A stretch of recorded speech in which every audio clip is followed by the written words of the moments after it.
comtesse de Ségur, écrivaine française d'origine russe, née Rostopchine, auteure de 18 romans et de 2 recueils de contes et de nouvelles, est connue dans le monde entier.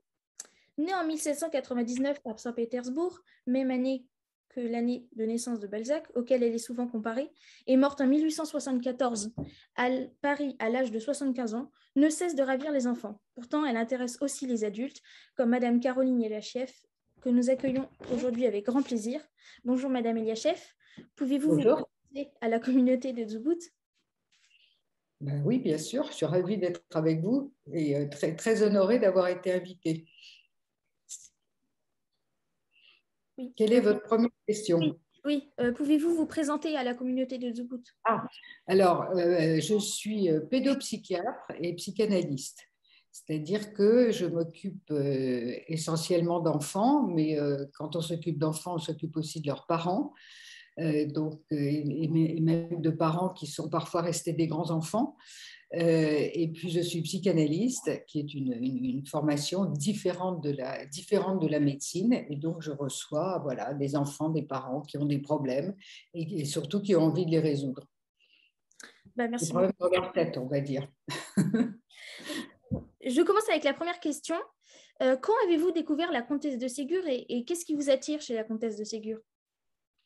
Alors, je l'ai lu quand j'étais enfant, comme beaucoup. Et puis, je ne l'ai pas vraiment oublié, mais disons que je n'y ai plus pensé, comme beaucoup des livres que l'on lit quand on est très jeune. Et puis, je l'ai redécouverte sur le tard, c'est-à-dire il y a environ une année. Ce livre m'a été proposé par le directeur de la collection. Alors, Qui a... j'y viens justement. Vous avez publié un livre récemment qui s'appelle Ma vie avec la comtesse de Ségur, donc chez Gallimard, dans la nouvelle collection Ma vie avec. Et pourquoi avoir justement choisi la comtesse de Ségur quand l'édition Gallimard vous a sollicité pour écrire? Alors, voilà, on m'a posé la question, et toi, si tu devais écrire Ma vie avec, qu'est-ce que tu ferais? Et voilà, on était en vacances comme ça, avec des amis, etc. Et ma réponse a fusé sans du tout que j'y réfléchisse. Et j'ai dit Ma vie avec la comtesse de Ségur. Tous les gens qui étaient là, il y avait d'ailleurs pas mal de jeunes, m'ont dit ah oui, ça serait formidable. Et du coup, je l'ai fait. Mais entre mon enfance et le moment où j'ai écrit ce livre, je n'avais jamais relu un livre de la comtesse de Ségur.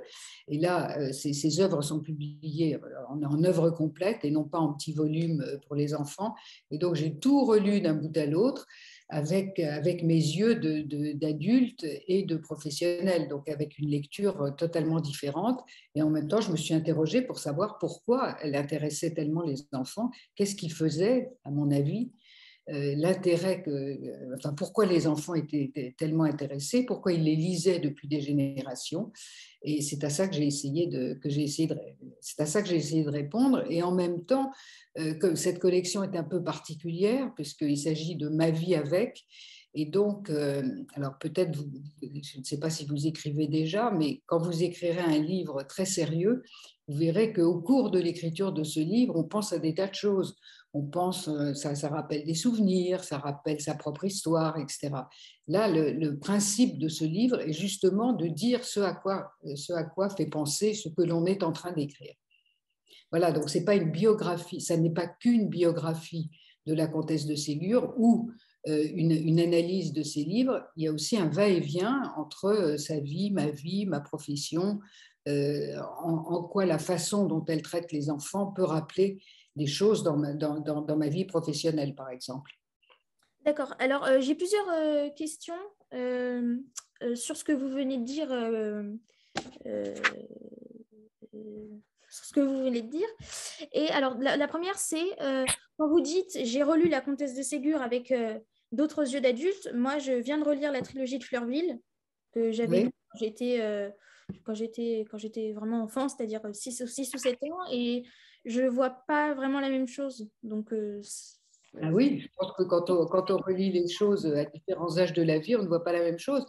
mais il est assez rare, l'expérience que vous avez faite de lire la trilogie jeune et de la relire à 12 ans, elle est assez rare. Je pense que vous avez eu cette occasion parce que, voilà, parce qu'on se rencontre aujourd'hui, mais je ne pense pas sinon que vous l'auriez relu, Ah oui. à 12 ans. Alors, ce qui est intéressant aussi, c'est que dans la trilogie, les enfants sont plus jeunes, ils n'ont pas 12 ans, ils ont plutôt, on va dire, entre 6 et 8 ans. Et au fur et à mesure que la comtesse de Ségur écrit ses livres, les enfants grandissent. Et à la fin, à la toute fin, il n'y a plus du tout d'enfants. Et donc, je crois que quand on donne à lire la comtesse de Ségur, selon l'âge du jeune à qui on veut le donner à lire, il faut choisir les livres qui correspondent à l'âge des protagonistes. Je pense que c'est plus intéressant. Alors, comment vous avez trouvé ça à 12 ans? 12 ans, d'abord, on regarde déjà, on regarde le livre d'un point de vue d'adolescent et plus d'enfant. Et ça m'a plu, ça m'a beaucoup plu. Je l'ai aimé quand j'étais petit et je l'aime encore et je pense que je l'aimerai toute ma vie parce que c'est, c'est, c'est mignon, c'est adorable, c'est parfois dur, triste, émouvant. Là, je viens de finir les vacances, c'est triste, je pense que c'est le livre le plus mélancolique de la trilogie. Donc voilà. Et sinon, alors, ça c'est mon expérience que j'ai vécue à Oui. l'école, etc. Les livres de la comtesse de Ségur sont souvent traités de ringards, de vieux, de démodés par les enfants et les adolescents. Mais la comtesse de Ségur peut peut-être nous apporter à nous, aujourd'hui, quelque chose, parce qu'on dans la comtesse de Ségur, on parle d'amitié, de douceur, de compassion, mais aussi de morale et de charité. Donc, ça pourrait peut-être nous apporter une aide à vivre. Peut-être. Alors, quand on dit que c'est ringard, etc., évidemment, la comtesse de Ségur, c'est une femme du 19e siècle et donc elle décrit la société du 19e siècle. Donc, c'est pas ringard, c'est ancien, on va dire. Je suis tout à fait d'accord avec vous, mais Alors, évidemment, il y a énormément de choses qui ont changé. C'est pas pour dire qu'on vit aujourd'hui comme au 19e siècle, loin de là. Il n'empêche que la société a changé, les relations peut-être entre les parents et les enfants ont changé, beaucoup de choses ont changé, mais ce qui n'a pas changé, ce sont les sentiments humains. Et parfois, il est plus facile de comprendre les sentiments humains, justement quand l'action est située à une autre époque. C'est-à-dire, on n'est pas à l'époque d'aujourd'hui, on est dans le passé. Et on se rend compte que voilà, les réactions des parents et des enfants, et encore une fois, les sentiments humains sont exactement les mêmes.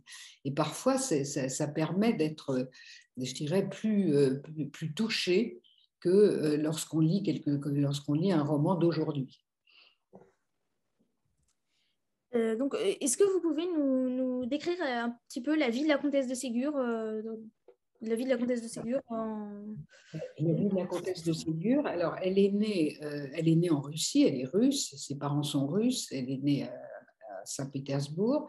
Elle a passé une partie de son enfance là-bas. C'est une famille très riche. Et ce qui a provoqué l'émigration de cette famille, c'est l'incendie de Moscou. Incendie de Moscou. À l'époque, son père était gouverneur de la ville de Moscou et il est le responsable de l'incendie de Moscou. Alors pourquoi l'incendie de Moscou? Parce que Napoléon était aux portes de la ville et voulait conquérir la Russie. Et c'est ce fameux incendie de Moscou qui l'a empêché, enfin qui l'a arrêté et qui l'a d'une certaine manière défait. C'est la fin du règne de Napoléon. Et c'est donc le père de Sophie Rostopchine qui en est en partie évidemment responsable. Donc à partir de ce moment-là, alors elle a une éducation qu'on qualifierait aujourd'hui de maltraitante. Oui, Mais alors, il elle faut se s'appelle rendre. Sophie et elle est maltraitée par sa mère qui a pris de boissons, de nourriture et qui l'enferme dans Voilà, un placard, qui lui tire les cheveux. Alors, on peut penser à Sophie maltraitée par Madame Fichini dans Les petites filles modèles. tout à fait, tout à fait. On peut tout à fait penser que Madame Ficini, enfin, que Madame Ficini est inspirée par sa mère, mais pas seulement. Je pense que, si vous voulez, ces livres ne sont pas des autobiographies. Moi, je pense que c'est véritablement de la littérature et que donc, bien entendu, elle a puisé dans son enfance des choses qu'elle a observées et des choses qu'elle a vécues, mais elle en a fait une œuvre. C'est pas son autobiographie. Dans Les Malheurs de Sophie, la petite Sophie, évidemment qui porte le même prénom qu'elle, on dit Sophie, c'est elle, peut-être. Elle a certainement fait, vous aussi et moi aussi, un certain nombre de bêtises que font tous les enfants à toutes les générations et dans tous les pays. Il n'empêche que, pour elle, quand elle faisait des bêtises, elle était battue, humiliée, etc., etc. Ce qui n'est pas le cas dans Les Malheurs de Sophie, qui montre au contraire qu'une éducation que la comtesse de Ségur estime juste, c'est-à-dire une punition proportionnée, relance la curiosité de la petite Sophie, mais ne la brise pas. Donc oui, elle a eu une enfance voilà, qu'on qualifierait de maltraitante aujourd'hui. Le mot, évidemment, n'existait pas à l'époque. Et les enfants n'étaient certainement pas élevés comme ils sont élevés aujourd'hui. Mais quand même, sa mère était d'une froideur, d'une dureté assez exceptionnelle quand même. Donc oui, alors, la seconde partie de la vie de la comtesse de Ségur, c'est à partir de son mariage Voilà, avec donc Eugène.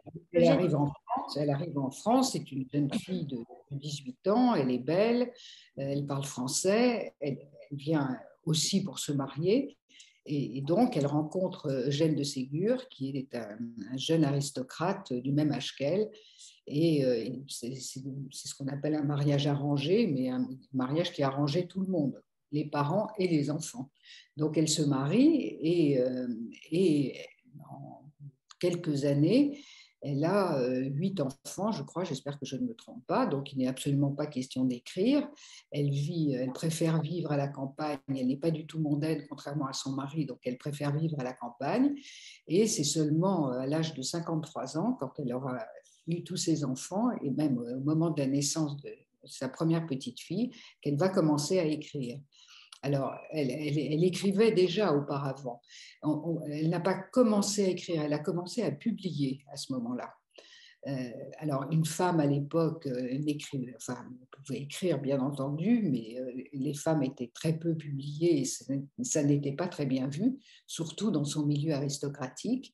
Mais à ce moment-là, Louis Hachette, l'éditeur Hachette, a vu que le réseau ferroviaire se développait, et donc il a eu l'idée, après être allé en Angleterre, de créer des kiosques pour que les voyageurs puissent se distraire. C'est les fameux relais H que vous connaissez peut-être, qui sont dans toutes les gares, hein, c'est H comme Hachette.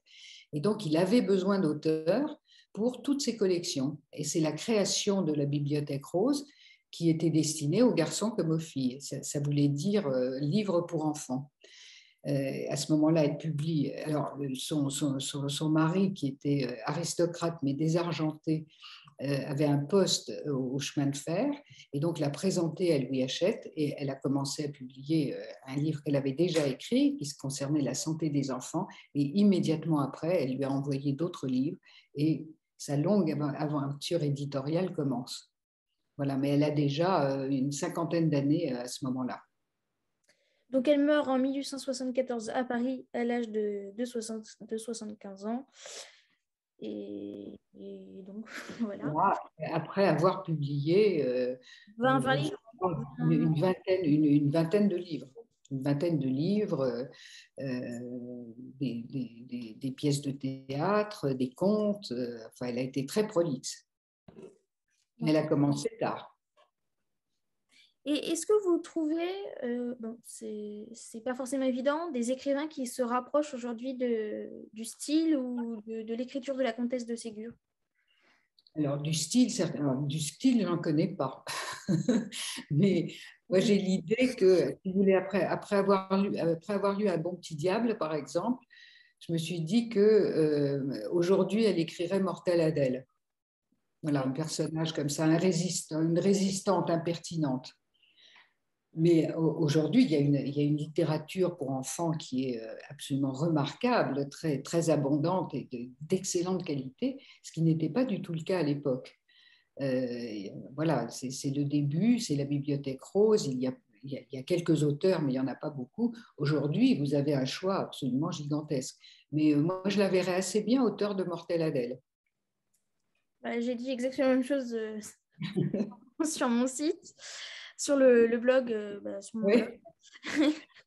Et donc, est-ce que vous pouvez nous proposer quelques livres pour commencer la comtesse de Ségur? Alors, je crois que ça dépend de l'âge. Euh, j'ai l'idée, je me trompe peut-être, je ne suis pas tout à fait sûre de ce que je vous dis, mais j'ai l'idée qu'il faut donner les livres où les personnages correspondraient à l'âge des lecteurs. Alors, on va dire 6-7 ans, la trilogie.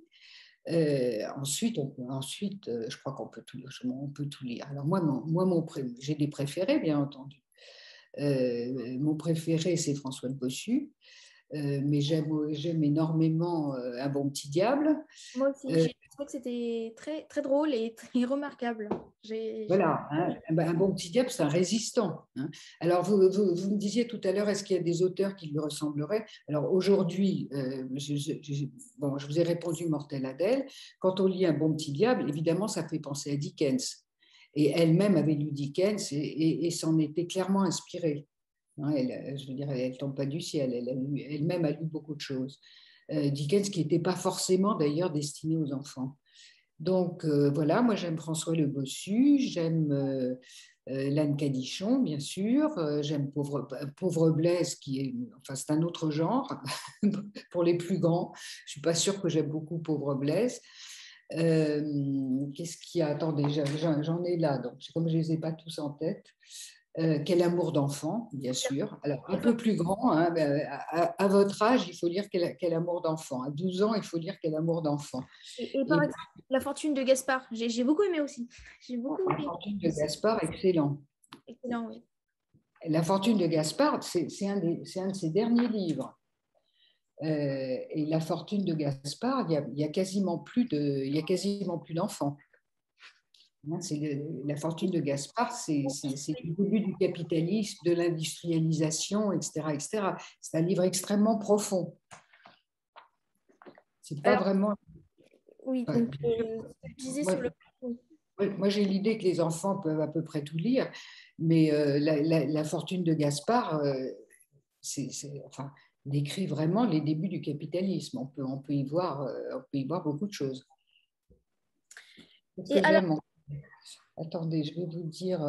Dis-Loi le cheminot aussi, c'est bien. ah oui, Jean qui grogne et Jean qui rit. oui. Voilà, vous avez c'est très très divers. C'est très divers. Alors maintenant que c'est publié voilà, en œuvre complète comme ça, hein, en 3 volumes, vous pouvez, si vous avez les 3 volumes, je ne sais pas comment vous lisez, mais moi j'aimais bien, voilà, quand j'aimais un auteur, lire tout du début à la fin. Alors oui, alors j'ai juste une question. J'ai pas pu trouver vraiment le renseignement sur Internet. Est-ce que la comtesse de Ségur est dans la Pléiade? Non, pas du tout. Pas du tout. Alors, Alors, voilà, petit rappel. elle n'est pas dans la Pléiade. Oui. Elle n'est pas dans la Pléiade. Elle est dans la collection bouquins qu'on appelle. Alors, c'est quelqu'un qui s'appelle Guy Scheller qui a inventé la collection bouquins qu'il appelait la Pléiade du pauvre. Oui. Donc, ce sont des livres moins précieux que la Pléiade, voilà. Et les œuvres complètes sont dans la collection bouquins chez Robert Laffont en 3 volumes. Bon, bah, c'est bon à savoir, hein, merci beaucoup. Alors, je Absolument. rappelle pour ceux qui ne savent ce que c'est que la Pléiade, c'est une collection de, C'est une collection d'auteurs. d'auteurs prestigieux et de volumes très, très beaux et très précieux. Donc, Et qui sont imprimés sur ce qu'on appelle le papier Bible. C'est un papier très fin. Et par exemple, Balzac est dans la Pléiade, Flaubert que vous avez dans la main est dans la Pléiade, Et par exemple, pour Balzac, je crois qu'il y a une dizaine de volumes de la Pléiade. Et, étant donné qu'il regroupe toutes les œuvres des auteurs, c'est vrai que c'est très, très, très, très vaste pour certains. Alors, oui, donc, vous parlez beaucoup dans votre livre, donc, Ma vie avec la comtesse de Ségur, je rappelle, vous parlez beaucoup des illustrations. Oui. Elles vous ont marqué et pensez-vous qu'aujourd'hui, ce serait ça, les livres de la comtesse de Ségur ne se lisent pas de la même manière quand ils n'ont pas les illustrations que vous avez connues ou... Alors, les livres tels qu'ils sont réédités, alors maintenant la comtesse de Ségur est dans le domaine public. Dans le domaine public, ça veut dire que tous les éditeurs peuvent la publier. Donc, de nombreux éditeurs la publient et la republient. À ma connaissance, enfin j'en ai consulté quelques-uns, il y a toujours une reproduction des gravures de l'époque. Alors oui, je parle des gravures d'abord parce que quand j'ai convoqué mes souvenirs, les souvenirs que j'avais, c'était essentiellement les gravures, pas toutes, il y en a énormément dans les livres d'époque, et pas toujours autant dans les livres qui sont republiés, mais ces gravures sont très marquantes. En tout cas, celles qui m'ont marqué, c'est celles qui représentent un danger grave, un danger, un accident, les enfants sont Par exemple, vous avez montré dans votre livre, dans Le Général d'Ourakin, une femme mortifiée qui se fait fouetter C'est terrible, c'est terrible. par des gens. Donc, je l'ai là. Alors, il faut que je la retrouve. Et alors, par contre, moi, j'ai comment ça s'appelle, j'ai la Bibliothèque Rose en coffret de la trilogie de Fleurville. Et là, vous voyez, j'ai juste des petits dessins comme ça, là, des fois, mais j'ai pas d'illustration de l'époque, en Il y a fait. plus d'illustrations à l'intérieur parce que les éditeurs ont modernisé les couvertures. C'est-à-dire Oui. pour la couverture, pour que les gens aient envie de l'acheter, ils ont fait des couvertures contemporaines, souvent très jolies d'ailleurs. Mais souvent, il y a les reproductions des gravures à l'intérieur, et si elles n'y sont pas, c'est une grave erreur, à mon avis. Parce que d'abord, c'était des illustrateurs très talentueux. Elle en a eu plusieurs, ils étaient tous extrêmement talentueux. Elle contrôlait, elle était très attentive à ses dessins, à ses gravures plutôt, et certaines sont tout à fait marquantes. Hein, vous avez évoqué ça. Je montre cette illustration, donc je ne sais pas si on voit très très bien, mais donc c'est dans le général de je vais la commenter. Je vais la commenter. Il s'agit donc, c'est la nièce du général d'Ourakin qui fait partie, on va dire, des méchants, qui a 8 enfants absolument abominables et qui essaie de corrompre une personne qui n'est pas le général d'Ourakin. Et donc, cette image représente, elle est donc, on la voit coupée à la taille. Et en fait, il y a eu une trappe, elle est tombée dans la trappe et elle sera fouettée. Et on ne voit donc que son visage effrayé, ses mains, ses ongles qui raclent le parquet. Alors, ce qui est tout à fait étonnant, si vous voulez, c'est qu'il y avait une forte censure à l'époque, et qu'une image comme ça, où on voit une aristocrate dont on peut imaginer de quelle façon elle est fouettée, ça ne les a pas dérangés du tout. Ils ont laissé passer ça sans problème. Donc, c'est assez amusant. Alors, je montre ici, j'ai un recueil, mais il date de Hachette 1984. C'est un vieux livre. Je l'ai trouvé dans un petit magasin à Paris. C'est les œuvres, les comtesses de la comtesse de Ségur, les grandes œuvres. Alors, je ne sais pas si ce sont les illustrations de l'époque, mais en tout cas, je les trouve très jolies. Celles que vous connaissez. Hein, celle-là, je ne la connais pas, mais oui, c'est probablement des illustrations de l'époque. C'est des reproductions de gravures. À l'époque, c'était des gravures. Ça, ce sont plutôt des tableaux. Oui, donc voilà. Donc, je trouve, je ne sais pas si on peut encore retrouver des reproductions de ce livre, mais je le trouve très beau. Et il comporte pas mal de livres quand même de la comtesse de Ségur. Voilà. Oui, oui, on en trouve. Alors, on trouve les éditions pour enfants et puis on trouve des éditions telles que vous montrez, hein, qui est un peu plus luxueuse, on va dire. Et puis, je vous dis, les œuvres complètes dans la Pléiade du pauvre, la collection bouquins. Alors, ceci est sont mes deux dernières questions Oui. pour cette interview ou cet entretien. J'ai deux questions. D'abord, j'ai relevé un rêve de Sophie dans Les Malheurs de Sophie que je trouve très intéressant. Et Oui. je voudrais que vous y portiez si vous voulez, portiez. Rappelez-moi ce rêve parce que je m'en souviens plus. Je vais le lire si vous voulez. Si vous pouvez y porter votre regard de psychanalyste et tout d'abord porter votre regard de psychanalyste sur l'œuvre globalement sur l'œuvre de la comtesse de Ségur. Alors, en le relisant donc en tant qu'adulte et psychanalyste, je me suis dit que en s'adressant aux enfants, elle s'adressait également aux adultes.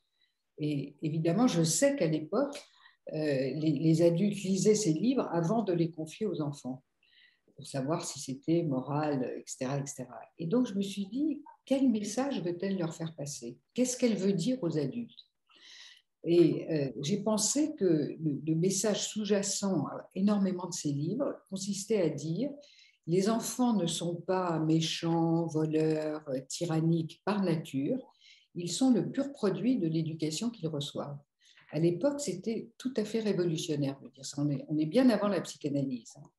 Autrement dit, et par ailleurs, elle est la première à avoir montré des parents on va dire maltraitants, pour aller vite, non seulement dans les classes pauvres, où on disait que la pauvreté engendrait toutes sortes de choses abominables pour les enfants, mais de sa propre classe sociale.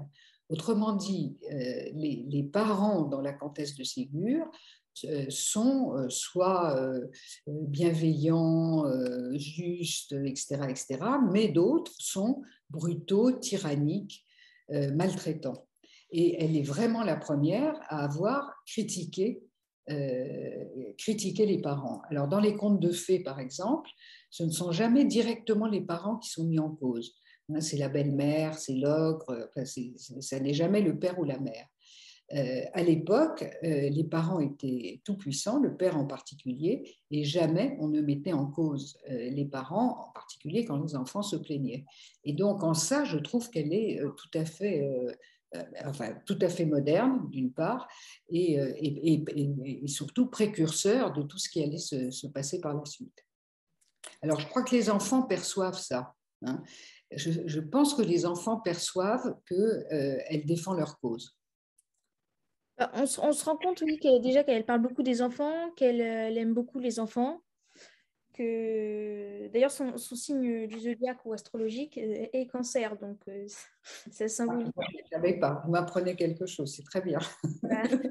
En fait, ça symbolise, sous cet angle-là, oui, ça symbolise le fait qu'elle aime les enfants, oui. Ça pourrait expliquer qu'elle Elle aime aime. les enfants, certainement. Alors, il faut quand même dire que, bon, elle a eu de nombreux enfants, et encore plus des petits-enfants. Elle ne les aime pas tous de la même façon. Elle a franchement ses préférés et elle le dit, ce qui n'est pas non plus tout à fait banal. Alors, ça a toujours existé, mais les parents ne le disaient pas. Elle a des préférences tout à fait nettes et qu'elle révèle. Bon, d'accord. Alors, maintenant, je vais vous lire le rêve Oui, des Malheurs de Sophie. Alors, dans la collection que j'ai, donc dans le oui. coffret de la Bibliothèque Rose, c'est page 99, dans le chapitre sur les fruits confits, où Sophie mange une boîte entière de fruits confits, malgré le fait que sa maman le lui a interdit. Et elle fait une nuit très agitée. Donc, Sophie eut une nuit un peu agitée. Elle rêva qu'elle était près d'un jardin dont elle était séparée par une barrière. Ce jardin était rempli de fleurs et de fruits qui semblaient délicieux. Elle cherchait à y entrer. Son bon ange la tirait en arrière et lui disait d'une voix triste : « N'entre pas, Sophie, ne goûte pas à ces fruits qui te semblent si bons et qui sont amers et empoisonnés. Ne sens pas ces fleurs qui paraissent si belles et qui répandent une odeur infecte et empoisonnée. Ce jardin est le jardin du mal. Laisse-moi te mener dans le jardin du bien. Mais, dit Sophie, le jardin pour y aller est raboteux, plein de pierres. tandis que l'autre est couvert d'un sable fin, doux aux pieds. Oui, dit l'ange, mais le chemin raboteux te mènera dans un jardin de délices, l'autre chemin te mènera dans un lieu de souffrance, de tristesse. Tout y est mauvais. Les êtres qui l'habitent sont méchants et cruels. Au lieu de te consoler, ils riront de tes souffrances, ils les augmenteront en te tourmentant eux-mêmes. Sophie hésita. Elle regardait le beau jardin rempli de fleurs, de fruits, les allées sablées et ombragées. Puis, jetant un coup d'œil sur le chemin raboteux et aride qui semblait n'avoir pas de fin, elle se retourna vers la barrière qui s'ouvrit devant elle et s'arrachant des mains de son bon ange, elle entra dans le jardin. L'ange lui cria « Reviens, reviens, Sophie, je t'attendrai à la barrière, je t'y attendrai jusqu'à ta mort, et si jamais tu reviens à moi, je te mènerai au jardin de délices par le chemin raboteux qui s'adoucira et s'embellira à mesure que tu y avanceras. » Sophie n'écouta pas la voix de son bon ange. De jolis enfants lui faisaient signe d'avancer. Elle courut à eux, ils l'entourèrent en riant et se mirent les uns à la pincer, les autres à la tirailler, à lui jeter du sable dans les yeux. Sophie se débarrassa d'eux avec peine et, s'éloignant, elle cueillit une feuille d'une apparence charmante. Elle la sentit et la rejeta loin d'elle. L'odeur en était affreuse. Elle continua à avancer, et voyant les arbres chargés des plus beaux fruits, elle en prit un et y goûta. Mais elle le jetait avec plus d'horreur encore que la fleur. Le goût en était amer et détestable. Sophie, un peu attristée, continua sa promenade, mais partout elle fut trompée comme pour les fleurs et les fruits. Quand elle fut restée quelque temps dans ce jardin où tout était mauvais, elle pensa à son bon ange, et malgré les promesses et les cris des méchants enfants, elle courut vers la barrière et aperçut son bon ange qui lui tendait les bras. Repoussant les méchants enfants, elle se jeta dans les bras de l'ange qui l'entraîna dans le chemin raboteux. Les premiers pas lui parurent difficiles, mais plus elle avançait et plus le chemin devenait doux, plus le pays lui sembla frais et agréable. Elle allait entrer dans le jardin du bien lorsqu'elle s'éveilla agitée et baignée de sueur. Elle pensa longtemps à ce rêve. Et donc à ce moment-là, elle pense qu'il va falloir l'expliquer à sa mère. Et donc elle va l'expliquer à sa mère, ayant tout oublié de l'accident des fruits confits. Et sa maman, Madame de Réan, donc, lui dit que le jardin trompeur, c'est l'enfer, le jardin du bien, c'est le paradis, mais on y arrive par un chemin raboteux, c'est-à-dire en se privant de choses agréables, mais qui sont défendues. Le chemin devient plus doux à mesure qu'on marche, c'est-à-dire qu'à force d'être obéissant, doux, bon, on s'y habitue tellement que cela ne coûte plus rien d'obéir et d'être bon, et qu'on ne souffre plus de ne pas se laisser aller à toutes ses volontés. Donc ça, c'est l'interprétation de Madame de Réan, et je voudrais avoir votre interprétation à vous. Ce que je pense, c'est que Sophie n'a pas fait ce rêve. Voilà, c'est l'idée que j'ai. Je pense que c'est un conte moral. Hein. Et effectivement, ce rêve inventé par la comtesse de Ségur est fait pour illustrer la morale que fait Madame de Réan. Voilà, mais bon, c'est un rêve où effectivement Sophie est prise entre son désir de transgression et les dures réalités de la vie. Hein, c'est-à-dire qu'elle ne elle ne peut pas satisfaire tous ses désirs. Mais c'est vraiment... enfin, c'est une description extrêmement catholique, on va dire, voilà, de cette affaire-là. Et je pense que c'est un faux rêve. Hein. En revanche, dans La Sœur de Gribouille, il y a un rêve absolument incroyable de Gribouille qui, à un moment, rêve qu'il va mourir. Et il raconte son rêve, il rêve qu'il va mourir, il raconte son rêve, et en fait, et ça c'est très psychanalytique, c'est un rêve de désir, c'est le désir qu'il a de mourir, et effectivement il va mourir. Voilà, ça me paraît beaucoup plus profond que ce que vous avez lu des malheurs de Sophie, où c'est très moralisant, très moral. C'est ça qui énerve un peu aujourd'hui. Hein, c'est le côté voilà, morale catholique. Alors, je crois qu'en temps de lit, on peut passer au-dessus de ça parce qu'il y a des choses plus intéressantes. Bien que je n'ai rien contre la morale catholique, bien sûr, je précise. Voilà.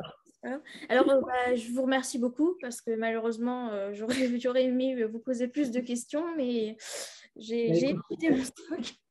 Donc, je vous remercie beaucoup de m'avoir accordé cette interview. Et d'abord, merci de m'avoir sollicité, ça m'a fait très plaisir. donc, je rappelle que le livre de Caroline Yachev, La Comtesse de Ségur, Ma vie avec la Comtesse de Ségur, est visible en bas de la page de mon blog, et que c'est paru aux éditions Ma vie avec, collection Ma vie avec, aux éditions Gallimard.